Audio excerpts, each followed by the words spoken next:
UP के deputy CM Keshav Prasad Maurya ने news 18 से खास बातचीत में दावा किया कि योगी सरकार से ब्राह्मण समेत कोई भी नाराज नहीं।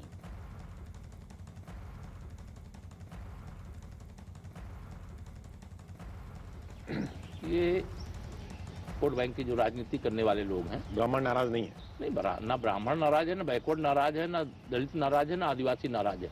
सभी वर्ग भारतीय जनता पार्टी से खुश हैं, क्योंकि सबका साथ सबका विकास ये हमारी पार्टी का संकल्प है, हमारी सरकार का संकल्प है और उसी संकल्प के अनुसार हम कार्य कर रहे हैं। उसका परिणाम दिखाई दे रहा है और लोग इतने संतुष्ट हैं कि विरोधी भयभीत हैं, बौखलाए हुए हैं, वो मुद्दा विहीन है। उनको लग रहा है भाजपा को रोके तो कैसे रोके, उनके पास रोकने का कोई रास्ता दिखाई नहीं दे रहा।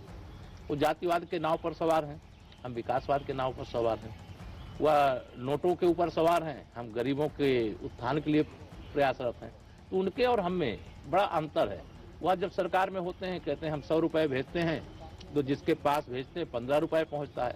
और हम छाती ठोक के कहते हैं कि जब भारतीय जनता पार्टी की सरकार केंद्र में 56 इंच के सीने वाले मोदी जी के नेतृत्व में होती है और आदरणीय योगी जी के नेतृत्व उत्तर प्रदेश में सरकार होती है, जितना पैसा भेजते हैं, जिसके लिए भेजते हैं, पूरा का पूरा पैसा उसके खाते में क्रेडिट होता है।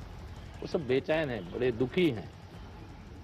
और किसान जो ये कह रहे हैं भाई खेतों की रखवाली करनी पड़ रही है आवारा बछड़ों की वजह से, ये समस्या है, इसका समाधान कर रहे हैं। उसका बजटीय प्राविधान किए हैं। हर न्याय पंचायत स्तर पर ऐसे गो आश्रय स्थल बनाए जा रहे हैं, उसको और चुस्त दुरुस्त व्यवस्था की जा रही है, जिससे कोई छुट्टा पशु किसी किसान के खेत को किसी भी प्रकार से नुकसान न पहुंचे, उसकी व्यवस्था करें। और यूपी के डिप्टी सीएम केशव प्रसाद मौर्य ने अयोध्या, मथुरा और काशी पर भी बेबाकी से जवाब दिए। उन्होंने मथुरा पर किए ट्वीट पर कहा कि उन्होंने मस्जिद को लेकर ट्वीट नहीं किया था, बल्कि विकास पर ट्वीट था। आपने काशी और मथुरा वाला ट्वीट किया तो काफी बवाल हो गया था। क्या इसका मतलब ये नहीं कि आप संकेत दे रहे हैं कि काशी और मथुरा जो है वहां पर भी जो मस्जिद वाला विवाद है उसमें आप कुछ करेंगे? हालांकि अभी कानून है, कोर्ट है, लेकिन कोई इस तरह से बदलाव किया जाएगा, क्या ये संकेत है? ऐसा कोई ना मैंने बोला है, ना मैंने ऐसा ट्वीट किया था। अयोध्या के अंदर रामलला की जन्मभूमि पर जो एक आक्रमणकारी के द्वारा खड़ा किया गया ढांचा था, वो 1992 में ढह गया था। देश की सर्वोच्च अदालत में मुकदमा चल रहा था। दूसरी पारी जब हमारे माननीय प्रधानमंत्री जी के नेतृत्व में केंद्र में भारतीय जनता पार्टी की शुरू हुई, उस समय जजमेंट आता है और जजमेंट के बाद भूमि पूजन होता है और भूमि पूजन के बाद मंदिर निर्माण का कार्य प्रारंभ है। बाबा विश्वनाथ जी का धाम बन करके तैयार है, दिव्य काशी, भव्य काशी।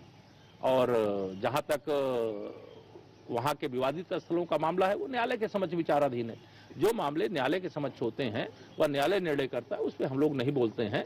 लेकिन अयोध्या का विकास ना हो, मथुरा का विकास ना हो, काशी का विकास ना हो, जो प्रदेश के अन्य तीर्थ स्थल है उनका विकास ना हो, उस विकास से मंदिर मस्जिद वाले मसले का नहीं, उसका विषय ही नहीं है। उसको तो जैसे कि कौआ कान ले गया, और कौआ कान ले गया कि नहीं ले गया, वो उसके पीछे भागने लगते। वहीं सीएम योगी ने सुशासन दिवस पर समाजवादी पार्टी पर जोरदार हमला बोला। उन्होंने आरोप लगाया कि पहले यूपी में चाचा भतीजा वसूली पर निकलते थे। याद करिए 2017 के पहले जो नियुक्तियां होती थी उनमें भाई भतीजावाद होता था। उसमें कुछ जगहों पर तो ऐसा होता था, कोई नौकरी चलती, कोई नौकरी निकली और नौकरी निकलने के बाद एक खानदान के लोग, एक वंश के लोग, चाचा भी, भतीजा भी और मामा भी, अरे सभी लोग वसूली में निकल पड़ते थे।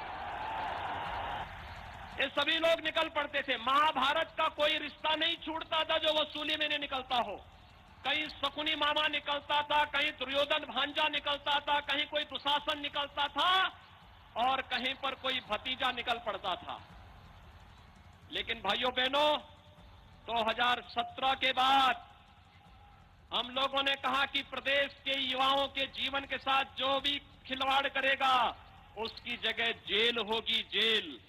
प्रदेश में पूरी पारदर्शिता के साथ भर्ती की प्रक्रिया होगी और भर्ती की प्रक्रिया को आगे बढ़ाया गया। 10 वर्षों में 2 लाख भर्ती नहीं हो पाई थी।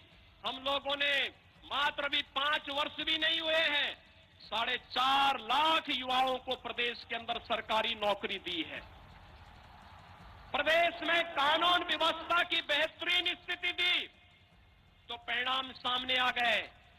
एक तरफ जो माफिया पहले गरीबों की संपत्ति को हड़पते थे, व्यापारियों की संपत्ति पर कब्जा करते थे, सत्ता उन्हें संरक्षित करती थी, उन माफियाओं की अवैध कमाई पर प्रदेश सरकार का जब बुलडोजर चलता हुआ दिखाई दिया, तो उसके बाद माफिया और अपराधियों के संरक्षणदाताओं के भी होश उड़ते हुए दिखाई दिए।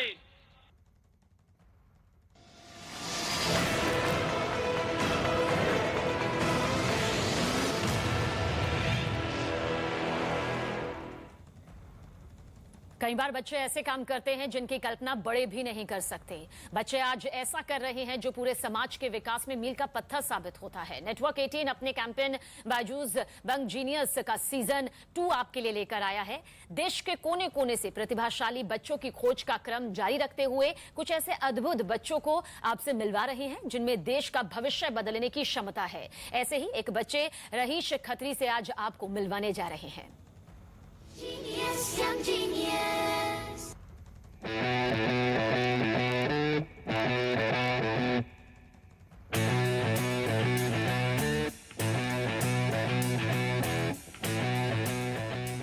मायानगरी मुंबई निवासी रहीश खत्री की रग-रग में रफ्तार का रोमांच समाया हुआ है।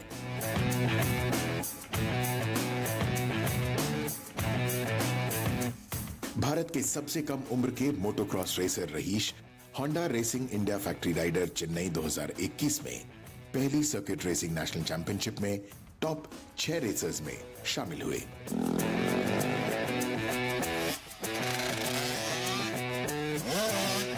2018 में रहीश को दुनिया के सबसे कम उम्र के ड्रैग रेसर के खिताब से नवाजा गया। उसी साल उन्होंने दुबई मोटोक्रॉस में भारत की नुमाइंदगी की और दुनिया के 19 रेसर्स में छठा स्थान हासिल किया।